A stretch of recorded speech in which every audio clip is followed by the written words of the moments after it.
What's up? What's up? Let's get into some environmental issues on this episode. But first, another joke. What does a house wear? A dress.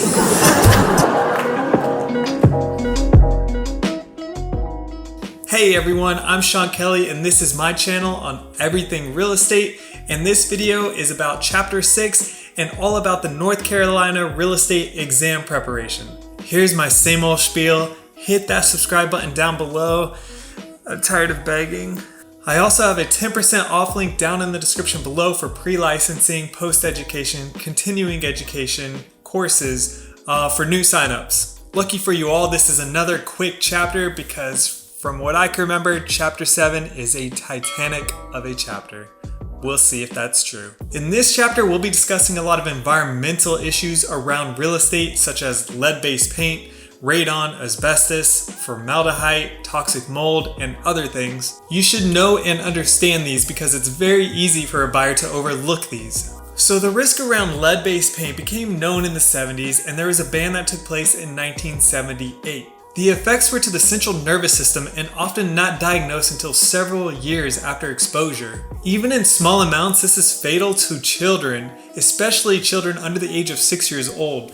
Additionally, women who are pregnant are also the most at risk. The good thing is that lead-based paint isn't that dangerous unless it is flaked or disturbed, so don't be scared when you walk into some older houses. Because of these issues, any house that was built before 1978 requires that a buyer or a renter get a lead-based paint disclosure as well as a booklet that has all this information on lead-based paint. Failure to provide this booklet is $11,000 fine, so remember to provide this to your buyers. With that being said, the seller is not responsible for fixing, for repairing, or replacing anything that has lead-based paint on it. This is up to the buyer. If it is fixed, it needs to be done by a trained professional. If you were to do this yourself as some kind of DIY project, it will need to be disclosed that this is a DIY project. To remediate lead-based paint, all you need to do is simply paint over it, which is kind of silly that you'll need a trained professional to remediate lead-based paint.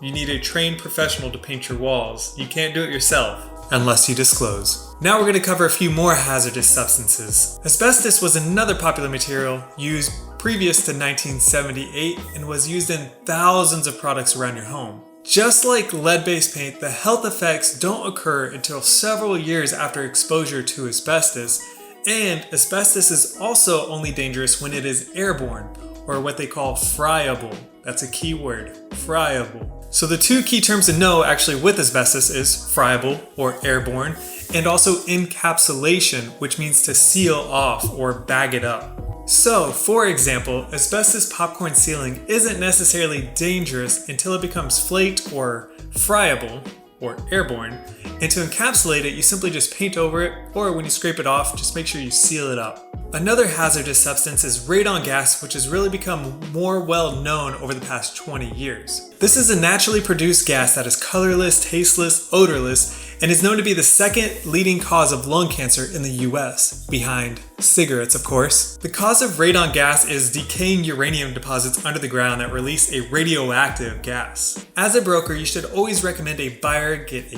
radon test for their house, and any test that reads over 4.0 now becomes a material fact and must be disclosed to both parties. And radon gas can actually be remediated by sealing off different parts of your house and also attaching filters to some of the water pipes and other things that enter into your house. Formaldehyde is another issue that used to be common, and this is usually in insulation and glues from different materials in your house like plywood and even some furniture. This can simply be treated with adding ventilation to your home, but it has been known to cause respiratory issues and eye infections. And we've all heard about carbon monoxide, the silent killer. This is also a colorless, odorless gas, but is caused from burning fuels. Now you may be asking, I've smelled carbon monoxide before, it smells like rotten eggs.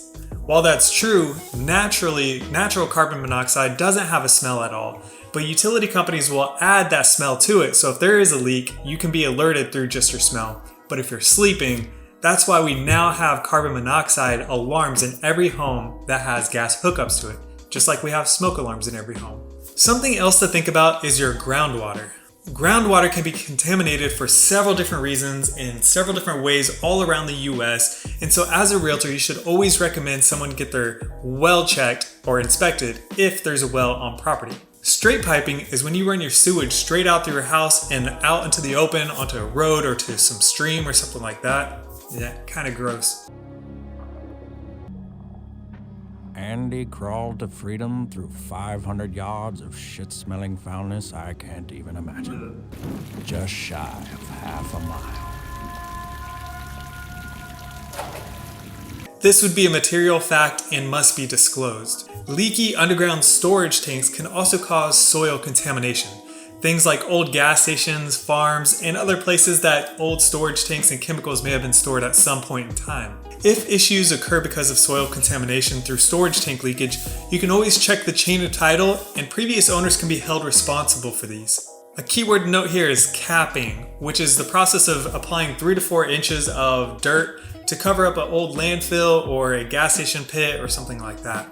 And lastly, mold. Now, mold doesn't necessarily need to be disclosed unless there is an excessive amount. So just think if there's a little bit of mold growing in the corner of your shower, it's a little gross, but it doesn't necessarily need to be disclosed. It's something that can be easily viewed too by a buyer through walkthroughs and inspections. Now we're going to go through some of the acts and some government agencies here. I'm going to read this first one off because it's a lot of big words in here.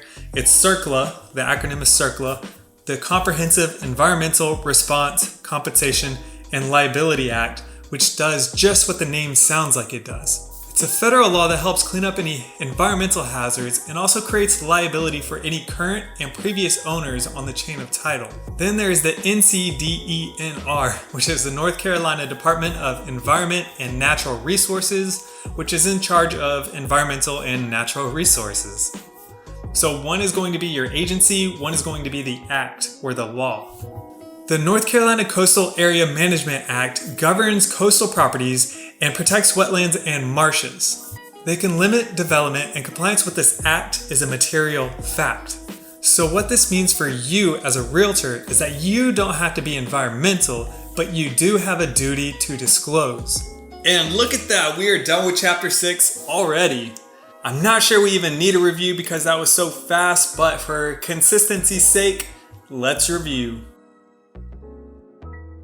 This chapter is about environmental risk in real estate. Lead-based paint was banned in 1978 along with asbestos and is fatal to small children in even small amounts. The paint is not really an issue though unless it is disturbed. Asbestos can be safe when it is encapsulated, like sealed up in a bag or sealed off with paint or something like that, and is only really dangerous when it is friable or airborne. Radon is a naturally occurring gas that comes from decaying uranium underneath the ground and is the second leading cause of lung cancer in the US, behind cigarettes. Any test above 4.0 becomes a material fact. Formaldehyde comes from insulation and glues. Carbon monoxide is a colorless, odorless gas that can be fatal. Groundwater contamination can come from many different things, so as a realtor, always recommend a well inspection if the property has a well. You can also get a water test that tests the bacteria and other things in the water. It's like $45. You can recommend that as well. Mold is not a material fact unless it is crazy excessive. The Comprehensive Environmental Response, Compensation, and Liability Act is to create liability and obtains funds for environmental cleanup. The North Carolina Department of Environment and Natural Resources creates regulation around natural resources and environmental issues. So remember, they're the group, while the other one is the act. The Coastal Management Area Act governs coastal areas, also pronounced CAMA or referred to as CAMA, and that's it. So that's it for environmental issues. So remember to recycle and remember to hit that subscribe button down below. And if you've made it this far, I believe this video is probably worthy of a thumbs up, so maybe consider clicking that too. Completely up to you though. So chapter 7 is about brokerage and relationships, and I believe is a longer one. I'm hoping to make some exciting content around it. Let me know how I can make these better down in the comments below. Thank you so much for watching this series on the North Carolina real estate exam prep. I'll see you on the next one.